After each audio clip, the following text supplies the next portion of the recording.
विराजमान सभी मातृशक्तियों को का स्वागत करती हूँ और मुझे आज यहाँ मुख्य अतिथि के लिए बुलाया गया है, इसके लिए मैं बहुत बहुत धन्यवाद देती हूँ। अब सबसे पहले मैं आप लोगों से निवेदन करती हूँ कि अपने लिए एक जोरदार ताली बजाई जाए। Thank you. जैसा कि मुझे टॉपिक दिया गया है पर्यावरण पे मुझे कुछ बोलना है, उससे पहले मैं कुछ माताओं और बहनों के लिए मैं कुछ बोलना चाहती हूँ कि आज शिव, ब्रह्मा, विष्णु, महेश तीनों हैं, वो किससे अर्जित है, मतलब किससे उनकी उत्पत्ति हुई है। उनकी उत्पत्ति भी एक बहुत बड़ी मातृशक्ति से हुई है। तो मातृशक्ति तो उनके लिए भी पूजनीय है।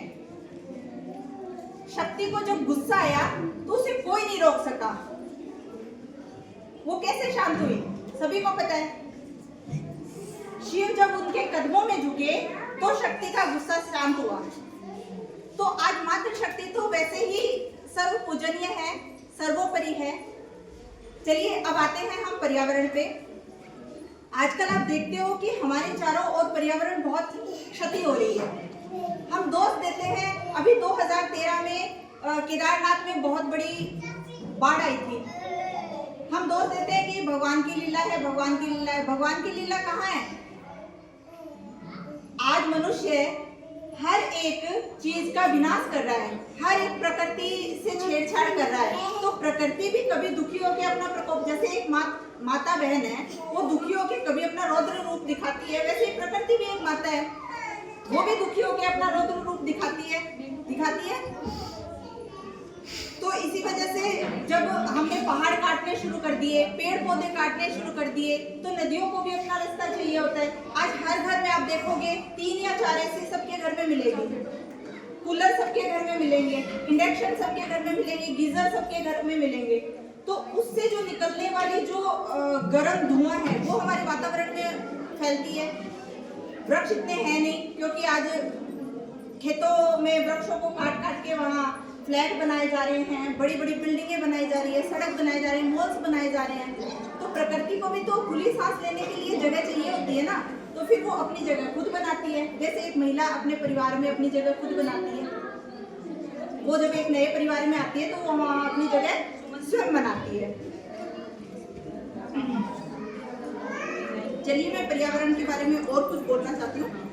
पर्यावरण के संबंध में भारतीय दृष्टिकोण गहरा, आध्यात्मिक और व्यवहारिक है, जो प्राचीन काल से ही प्रकृति को एक जीवित इकाई और जीवन का अभिन्न अंग मानता आया है। यह दृष्टिकोण केवल संसाधनों के दोहन तक सीमित नहीं है, बल्कि सह अस्तित्व, सम्मान और सतत विकास पर आधारित है। विकास करिए, लेकिन प्रकृति के ऊपर मत करिए, प्रकृति के साथ करिए। प्रकृति को आप देखते हो कि माँ माना जाता है, हर वृक्ष को पूजा जाता है। जैसे अभी मेरे साथी वक्ता ने बताया था कि पीपल को देवता मान के पूजा की जाती है, तुलसी को माता मान के पूजा की जाती है। तो प्रकृति को जब तक हम माँ, बहन और पिता मानते रहेंगे, उनकी पूजा सत्कार करते रहेंगे, तो वो हमें भी फल देते रहेंगे। भारतीय संस्कृति में पृथ्वी को माँ और नदियों को लोक माता माना गया है। गंगा की पूजा करते हो, गोदावरी, गोमती, कृष्णा, सभी नदियों की आप पूजा करते हो। जल की पूजा भी करते हो, है ना? जल है तो जीवन है। चलिए इसी के साथ अब मैं आपका ज्यादा समय नहीं लेना चाहती।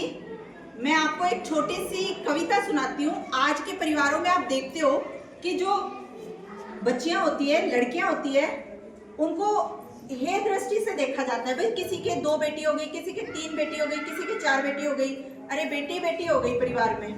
जबकि आपने अभी करंट एग्जाम्पल देखा है, जो क्रिकेट टीम है महिलाओं की, वो विश्व चैंपियन रही है। एक बार जोरदार तालियों से। तो हो सकता है आपके घर में भी 2 बेटी है, 3 बेटी है या 4 बेटी है किसी के, हो सकता है वो भी आपका नाम रोशन कर सकती होगी। तो इसी पे मैं एक कविता सुनाना चाहती हूँ। अगर आपके दिलों तक पहुंचे तो जोरदार तालियां बजाइएगा। मैं शुरू करती हूँ। मालिक ने दी इंसान को संतान की दौलत, इंसान ने खुद ये सब फर्क बनाया। मालिक ने दी इंसान को संतान की दौलत, इंसान ने खुद इनमें ये सब फर्क बनाया। अक्सर यही देखा है कि माँ बाप हमेशा बेटे को अपना बेटी को धन समझे पराया, दस्तूर क्यों ऐसा ये जमाने ने बनाया। अक्सर यही देखा है कि माँ बाप हमेशा बेटे को अपना बेटी को धन समझे पराया, दस्तूर क्यों ऐसा ये जमाने ने बनाया। हर कोख से बेटा ही जन्म ले ये तमन्ना, क्या कोख ने ऐसा कोई वादा कभी किया। बेटे ही अगर दुनिया में होते रहे पैदा, एक रोज फिर न ढूंढनी पड़ जाए बेटियां। बेटा तो इस जहान में जननी से ही आया, दस्तूर क्यों ऐसा ये जमाने ने बनाया, दस्तूर क्यों ऐसा ये जमाने ने बनाया। बेटे को अपना बेटी को क्यों समझे पराया।